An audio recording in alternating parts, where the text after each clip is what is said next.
আসসালামু আলাইকুম, সবাইকে স্বাগত জানাচ্ছি আমাদের আজকের এই ভিডিওটিতে। যে ভিডিওটিতে আমরা ঢাকা বিশ্ববিদ্যালয়ের বি ইউনিট বা খ ইউনিট নিয়ে কথা বলবো, যে ইউনিটের মধ্যে কলা ও সমাজবিজ্ঞান বিভাগ অন্তর্ভুক্ত।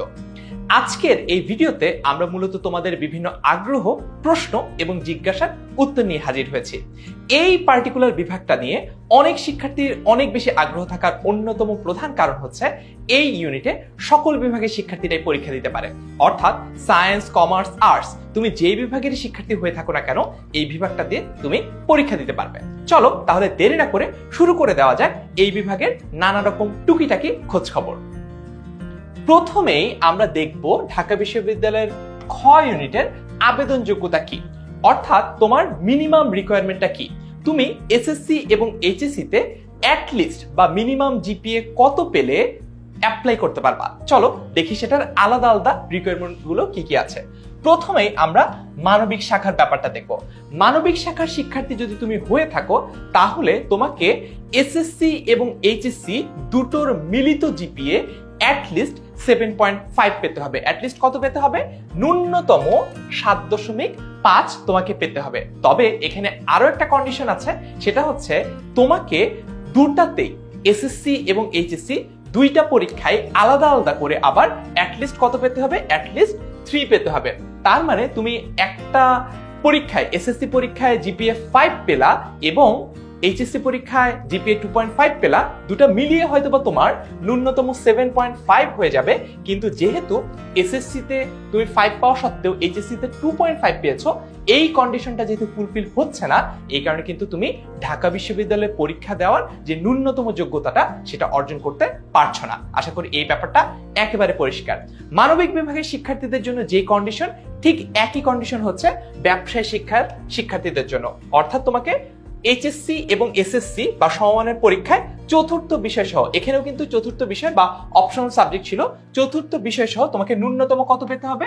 ন্যূনতম পেতে হবে 7.5 এবং এসএসসি আর এইচএসসি তে আলাদা করে অ্যাটলিস্ট জিপিএ 3 পেতে হবে। দুটাতেই কমপক্ষে জিপিএ 3 পেতে হবে এবং দুটো মিলিয়ে 7.5 অ্যাটলিস্ট পেতে হবে।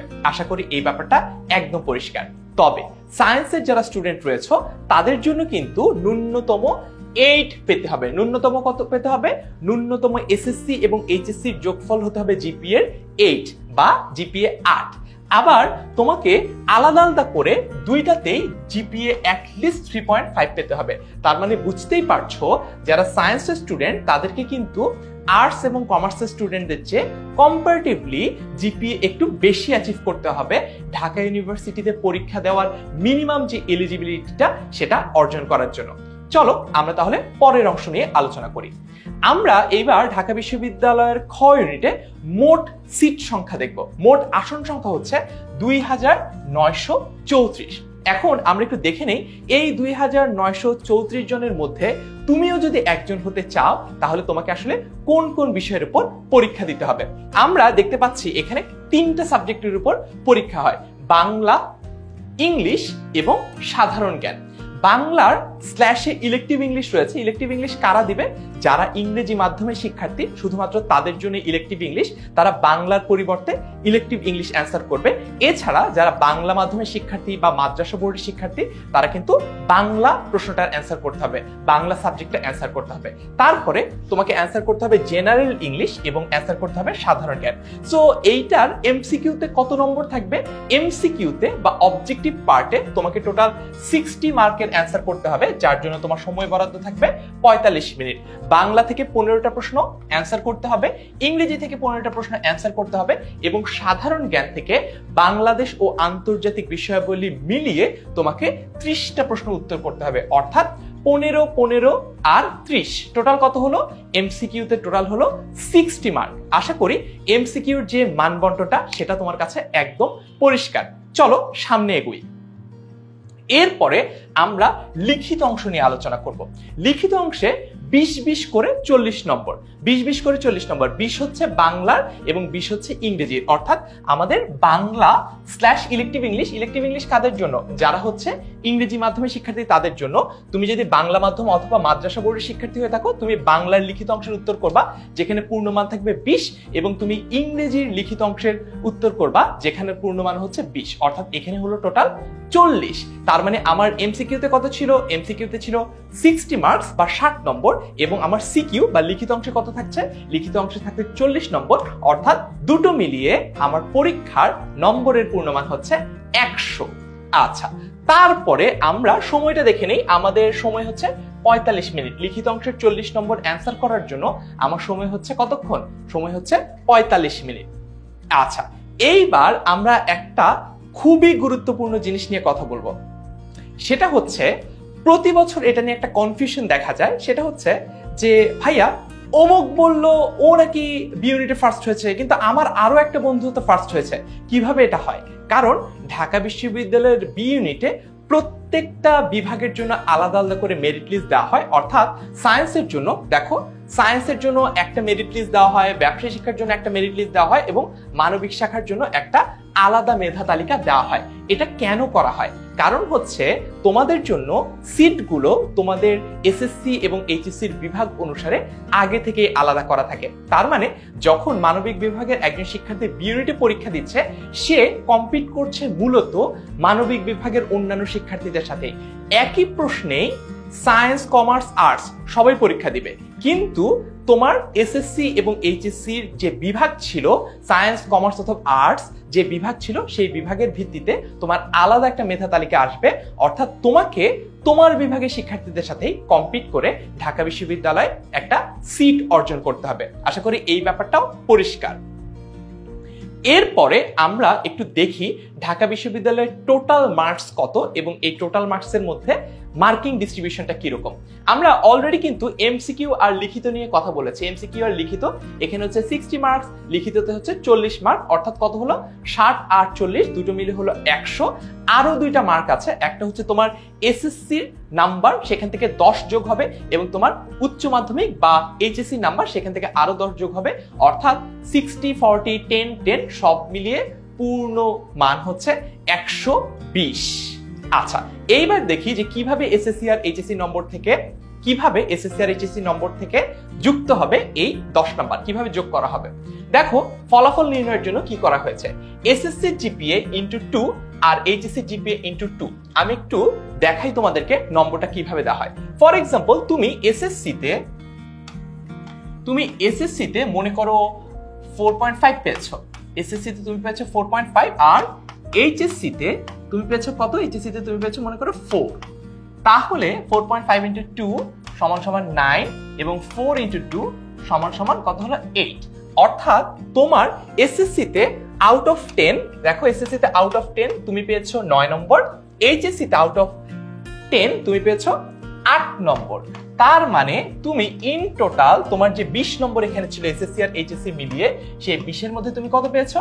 20-এর মধ্যে তুমি পেয়েছো হচ্ছে 9 আর 8 17 নম্বর। তার মানে 3 নম্বর কিন্তু তোমার কমে গেছে। অর্থাৎ কেউ যদি এসএসসি এবং এইচএসসি-তে চতুর্থ বিষয় সহ জিপিএ 5 পায়, তাহলে সে এখানে 20-এ 20 পাবে। আশা করি এই ব্যাপারটাও একেবারে পরিষ্কার। আচ্ছা, তারপরে একটা জিনিস দেখি যে কাদের লিখিত পরীক্ষার খাতা দেখা হবে। এই ব্যাপারটা খুবই গুরুত্বপূর্ণ। ঢাকা বিশ্ববিদ্যালয়ের খ ইউনিটে সবচেয়ে বেশি ইম্পর্টেন্ট হচ্ছে এমসিকিউ পরীক্ষাটা। কারণ তুমি যদি এমসিকিউ পরীক্ষায় উত্তীর্ণ না হও বা এমসিকিউ পরীক্ষায় তুমি যদি পাস না করো, তাহলে তোমার লিখিত পরীক্ষার খাতা কিন্তু দেখা হবে না, নাম্বার 1। নাম্বার 2, আরেকটা ব্যাপার আছে। সাধারণত খ ইউনিটের নির্ধারিত যে আসন সংখ্যা, তার সর্বোচ্চ কয় গুণ? 5 গুণ শিক্ষার্থীর লিখিত পরীক্ষার খাতা দেখা হয়। অর্থাৎ ফর এক্সাম্পল, যদিও আমাদের সিট প্রায় 3000, মনে করো ফর এক্সাম্পল সিট আমরা ধরে নিলাম 3000, ঠিক আছে? 3000-এর 5 গুণ, অর্থাৎ 15,000 খাতা হয়তোবা দেখা হবে। এটাও সবসময় যে ফিক্স থাকে তা না, বলা হয়েছে যে সর্বোচ্চ এই পর্যন্ত দেখা হবে। 15,000 শিক্ষার্থীর কি দেখা হবে? লিখিত খাতা দেখা হবে। অর্থাৎ তুমি যদি এমসিকিউতে পাশ করো এবং এমসিকিউতে পাশ করার পরে তোমার এমসিকিউর র্যাঙ্ক ওয়াইজ প্রাপ্ত নম্বর ওয়াইজ যদি তোমার সিরিয়াল 15,000-এর মধ্যে আসে তাহলেই তোমার লিখিত পরীক্ষার খাতা দেখা হবে, আদারওয়াইজ কিন্তু দেখা হবে না। এই ব্যাপারটা নিয়ে আশা করি আর কারো কোনো কনফিউশন থাকবে না। তারপর দেখি, এখন আমরা কথা বলবো ঢাকা বিশ্ববিদ্যালয়ের পাস মার্ক নিয়ে। দেখো, ভর্তি পরীক্ষার যে 100 নম্বর অর্থাৎ সিকিউ এবং এমসিকিউ মিলিয়ে যে 100 নম্বর, সেটার মধ্যে পাস নম্বর হচ্ছে 40। দেখি এই 40টার ব্রেকডাউন কি। শুধু 40 পেলেই কিন্তু হবে না, আলাদা আলাদা সাবজেক্টে এমসিকিউ সিকিউ সবকিছু মিলিয়ে আলাদা আলাদা ছোট ছোট ক্যাটাগরিতে কিন্তু ছোট ছোট করে নম্বর পেতে হবে। আমি একটু তোমাকে দেখাই। ভর্তি পরীক্ষায় এমসিকিউ অংশে বাংলায়, কিসে? বাংলায় অ্যাটলিস্ট 5 নম্বর, ইংলিশে অ্যাটলিস্ট 5 নম্বর, সাধারণ জ্ঞানে অ্যাটলিস্ট 10 নম্বর কিন্তু পেতেই হবে। ঠিক আছে, বাংলায় কমপক্ষে 5, ইংলিশে কমপক্ষে 5 এবং সাধারণ জ্ঞানে কমপক্ষে 10 যদি তুমি না পাও এমসিকিউতে, তাহলে কিন্তু তুমি ঢাকা বিশ্ববিদ্যালয়ের এমসিকিউ পরীক্ষায় উত্তীর্ণ হতে পারবা না। কিন্তু এখানে 5, 5, 10 আর এখানে 10, টোটাল কত হলো? টোটাল হলো হচ্ছে 20 নাম্বার। কিন্তু ইন টোটাল সর্বমোট 5 নম্বর এমসিকিউর ক্ষেত্রে কত হবে? 24। অর্থাৎ ওই যে আমাদের জিপিএ এর মতো এখানেও কিন্তু কন্ডিশন আছে, সেটা হচ্ছে তোমার টোটাল জিপিএ একটা থাকবে, কিন্তু তোমার আবার আলাদা আলাদা করেও জিপিএ পেতে হবে। এসএসসি এইচএসসি তে ওই যে অ্যাটলিস্ট কত থাকবে সেইটা এখানেও কিন্তু অ্যাপ্লিকেবল। আচ্ছা, তো তার মানে আমাকে বাংলায় অ্যাটলিস্ট 5, ইংলিশে অ্যাটলিস্ট 5, সাধারণ জ্ঞানে অ্যাটলিস্ট 10 এবং সর্বমোট 10 নম্বর পেলে আমি উত্তীর্ণ হব। আবার লিখিত পরীক্ষার ক্ষেত্রে বিষয়টা কি? লিখিত পরীক্ষার ক্ষেত্রে অ্যাটলিস্ট 11 নম্বর পেতে হবে। ন্যূনতম কত পেতে হবে? ন্যূনতম 11 নম্বর পেতে হবে। এর মধ্যে বাংলায় অ্যাটলিস্ট পেতে হবে 5 এবং জেনারেল ইংলিশে অ্যাটলিস্ট 5 পেতে হবে। তার মানে আমি যদি বাংলায় কমপক্ষে 5 পাই, ইংলিশে কমপক্ষে 5 পাই এবং দুটো মিলিয়ে কমপক্ষে 11 পাই, তাহলে আমাকে লিখিত পরীক্ষায় উত্তীর্ণ বলে বিবেচনা করা হবে। আশা করি তোমার কাছে এই ব্যাপারটা এখন একদম পানির মতো পরিষ্কার যে ঢাকা বিশ্ববিদ্যালয়ের খ ইউনিটে কিভাবে এমসিকিউ এবং সিকিউ অর্থাৎ অবজেক্টিভ এবং সাবজেক্টিভ দুটো আলাদা পরীক্ষায় আলাদা আলাদা সাবজেক্টের ভিত্তিতে এবং সবকিছু মিলিয়ে কিভাবে পাস নম্বরটা নির্ধারণ করা হয়েছে। ওকে, তারপরে দেখি, আমরা কথা বলবো খুবই গুরুত্বপূর্ণ একটা অংশ নিয়ে, সেটা হচ্ছে নেগেটিভ মার্কিং। ঢাকা বিশ্ববিদ্যালয়ে যে এমসিকিউ থাকে সেই এমসিকিউতে তুমি প্রতি 4টা ভুল উত্তর যদি করে থাকো তার জন্য কিন্তু -0.25 করে নম্বর কাটা যাবে। এই কারণে আমার কি হবে, 4টা যদি আমি ভুল উত্তর দেই, ভুল উত্তর দাগাই, তাহলে আমার একটা শুদ্ধ উত্তরের প্রাপ্ত নম্বর, যে নম্বরটা আমি ডিজার্ভ করতাম, সেটা কেটে রাখা হবে। এই ব্যাপারটা কিন্তু খুবই সতর্কভাবে লক্ষ্য রাখতে হবে। অর্থাৎ প্রতিটা ভুল উত্তরের জন্য কত করে কাটা যাবে? 0.25 করে কাটা যাবে, -0.25 কাটা যাবে। 4টা ভুল উত্তরের জন্য একটা শুদ্ধ উত্তরের প্রাপ্ত নম্বরটা কিন্তু কাটা যাবে। বুঝতে পেরেছি? আশা করা যায় এই ব্যাপারটাও তোমার কাছে একদম পরিষ্কার। তারপরে দেখি, আমরা এইবার একটু বিভাগগুলো দেখে নেই। ঢাকা বিশ্ববিদ্যালয়ের খ ইউনিটের আন্ডারে মোটামুটি যে বিভাগগুলো রয়েছে সবগুলো বিভাগ আমরা দেখাবো না, কিছু বিভাগ একটু পরিচিতির জন্য আমরা দেখে রাখি, যাতে আমাদের একটু আন্ডারস্ট্যান্ডিং থাকে যে ঢাকা বিশ্ববিদ্যালয়ের কোন কোন বিভাগ এই খ ইউনিটের আন্ডারে পড়ে। আইন বিভাগ রয়েছে, অর্থনীতি রয়েছে, রাষ্ট্রবিজ্ঞান বিভাগ রয়েছে, আন্তর্জাতিক সম্পর্ক রয়েছে, সমাজ কল্যাণ, সাংবাদিকতা ও গণযোগাযোগ, জাপানি স্টাডিজ, প্রিন্টিং অ্যান্ড পাবলিকেশন, ইংরেজি, আরবি, পাবলিক অ্যাডমিনিস্ট্রেশন, সঙ্গীত, নৃবিজ্ঞান, বিশ্ব ধর্ম সংস্কৃতি, এই ধরনের ডিপার্টমেন্টগুলো কিন্তু খ ইউনিটের আন্ডারে পড়ে। এবং তার পাশাপাশি রয়েছে স্বাস্থ্য অর্থনীতি বা হেলথ ইকোনমিক্স, শিক্ষা, BA honours in English for speakers of other languages, তারপর BA honours in French language and culture, disaster management and vulnerability studies, আধুনিক ভাষা institute, BA honours in Chinese language, তারপর BA honours in Japanese language. এরকম অনেকগুলো বিভাগ কিন্তু ঢাকা বিশ্ববিদ্যালয়ের খ ইউনিটে রয়েছে। যতগুলো দেখালাম তার বাইরেও রয়েছে এবং কিছু কিছু জায়গায় আমি পুরো বিভাগটা নাম বলেছি। এই বিভাগের আন্ডারে আলাদা আলাদা, ইনস্টিটিউটের আন্ডারে আলাদা আলাদা করে কিন্তু ছোট ছোট সাবজেক্টও রয়েছে, সেখানেও আলাদা আলাদা করে সিট আছে।